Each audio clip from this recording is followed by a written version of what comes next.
जो अब मैं बात करूंगा वर्गुण प्रथम, यानी जिसको आप नेडू जडैयन के नाम से भी जानते हैं और जटिल परांतक के नाम से भी जानते हैं। तो इसकी शुरुआत हम भूमिका से करेंगे और ये भूमिका हेडिंग नहीं जाती है बल्कि इसके बारे में एक समरी होती है। देखिए, तमिल प्रदेश का इतिहास प्रारंभ से ही मुख्य रूप से 3 राजवंशों का इतिहास रहा है, चोल, चेर और पांड्य। तमिल प्रदेश का तीसरा राज्य पांड्यों का था, जिसमें प्रारंभ में तिन्नवेली, रामनाड और मदुरई का क्षेत्र सम्मिलित था। पांड्य राजवंश का अधिकार तमिल प्रदेश के दक्षिणी पूर्वी छोर पर था और उत्तर में पांड्य राज पुत्तुकट्टई राज्य तक फैला था और वल्लरू नदी को इसकी उत्तरी सीमा मान लिया गया। यदि बात करें पांड्यों के प्राचीनता के विषय में, तो रामायण, महाभारत, कौटिल्य की अर्थशास्त्र, अशोक के लेखों, खारवेल के हाथी गुम्फा लेखों, यूनानी रोमन विवरणों और संगम साहित्य में से इसकी प्राचीनता पर प्रकाश पड़ता है। कहते हैं कि जो संगम काल के जो 3 संगम वे थे, वो पांड्य राजाओं के संरक्षण में ही किए गए थे। तो हम अगर देखें तो पांड्य राजवंश को हम मुख्य रूप से 3 कालों में विभाजित करते हैं, जिसमें पहला है संगमकालीन पांड्य राज्य, जो कि 1st सेंचुरी से पूर्व का माना जाता है। दूसरा है कंडुगोन द्वारा 6ठी शताब्दी ईस्वी में स्थापित प्रथम पांड्य साम्राज्य। और तीसरा जो है चोलों के अधीनता से जब ये लोग मुक्त हुए, जटावर्मन सुंदर पांड्य के समय में 13वीं शती में स्थापित द्वितीय सुंदर पांड्य। तो अगर हम बात करें तो कंडुगोन ने 6ठी शताब्दी ईस्वी में प्रथम पांड्य साम्राज्य की स्थापना की, इसीलिए इसे प्रथम पांड्य साम्राज्य का संस्थापक कहा जाता है।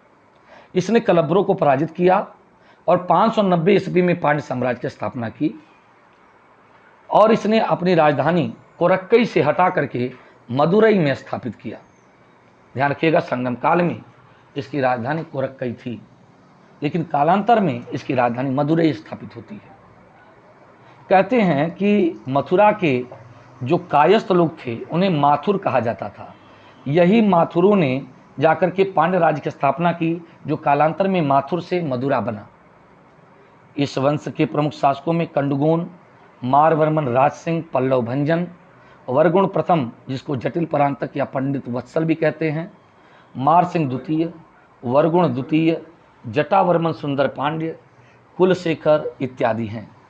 अगर बात करें पांड्यों के राज्य चिन्ह की, तो वह है मछली और इनकी राजभाषा संस्कृत और तमिल थी और इनका धर्म विशेष करके शैव और वैष्णव धर्मावलंबी थे, लेकिन फिर भी ये कुछ हद तक धर्म सहिष्णु शासक के रूप में दिखाई देते हैं। अब हम बात करें जटिल परांतक की, तो राज सिंह के बाद उसका पुत्र वर्गुण प्रथम 765 ईस्वी में सिंहासनारूढ़ हुआ और 815 तक शासन किया। तो उसने एक लंबे समय तक, लगभग हम मान सकते हैं कि इसने 50 वर्षों तक शासन किया।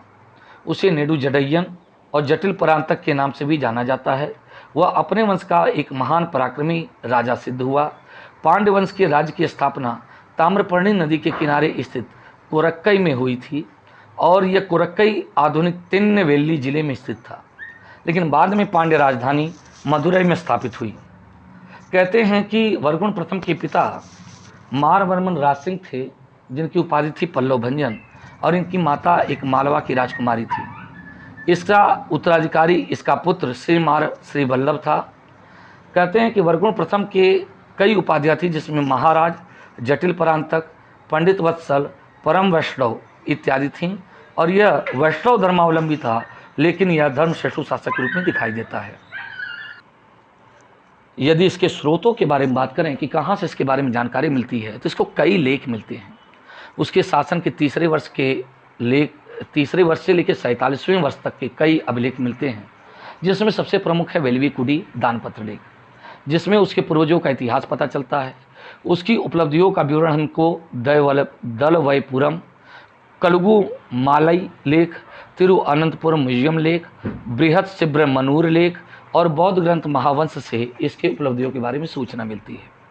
अब बात करेंगे राजनीतिक उपलब्धियों की, तो पल्लव शासक नंदीवर्मन द्वितीय तथा उसके सहयोगी आयवेल की पराजय, वर्गुण ने तंजौर के समीप, ठीक है, तो वर्गुण ने तंजौर के समीप पेड़ागडम के युद्ध में पल्लव शासक नंदीवर्मन द्वितीय और उसके सहयोगी आयवेल जो कि त्रावणकोर और तिरुनेलवेली के बीच का वे शासन कर रहा था, तो उसकी सम्मिलित सेना को पराजित किया।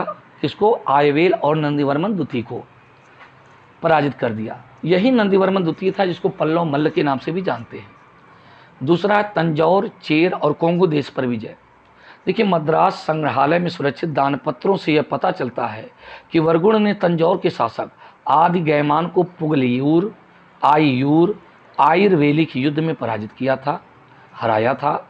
नीलकंठ शास्त्री का ऐसा विचार है कि वरगुण के विरुद्ध कोंगू, केरल यानी चेर, आड़ी गैमान आदि राज्यों ने मिलकर के एक मोर्चा बनाया था, लेकिन बारी बारी से उसने सबको पराजित कर दिया और उसका समस्त कोंगू प्रदेश के ऊपर अधिकार हो गया। अगला है विलीनम, बंदरगाह पे अधिकार और वेड़ाद के शासक पर विजय। देखो, वेलूर, विलीनम, पुलिगिरे आदि को जीतते हुए उसने वेड़ाद के ऊपर अधिकार कर लिया और पल्लव राज्य पर आक्रमण कर उसने अपना शिविर इट्टवई, जिसको तंजौर जिला कहते हैं, वहाँ स्थापित किया। कावेरी नदी के दक्षिण के संपूर्ण प्रदेश पर उसने अपना अधिकार जमा लिया और सलेम और कोयम्बटूर पर उसका अधिकार था। कहते हैं कि बड़े समय तक वेड़ाद का जो राजा था वो इसको प्रभावित करता रहा और लंबे समय तक उसको जीतने नहीं दिया, लेकिन अंत में वेड़ाद और विलीनम बंदरगाह इसके अधिकार में आ गया। इस प्रकार से देखें तो वरगुण ने पांड्य राज्य को एक विशाल साम्राज्य में बदल दिया। विजेता होने के साथ साथ वह कला और साहित्य का संरक्षक था। कांची में स्थित वाय पेरूर में उसने विष्णु का एक विशाल मंदिर बनवाया और कई शैव मंदिरों के लिए दान आदि किया। चूंकि वह एक विद्या प्रेमी विद्वानों का संरक्षक था, इसीलिए उसकी एक उपाधि पंडित वत्सल मानी जाती है। तो वरगुण का पुत्र और उत्तराधिकारी बाद में 815 ईस्वी में श्री वल्लभ हुआ। वह भी एक पराक्रमी और साम्राज्यवादी शासक था। तो ये जो नोट्स है बेटा आपको मदद करेगा। बाकी पांड्यों पर मैंने लेख बना चुका है, उसको देख लीजिएगा।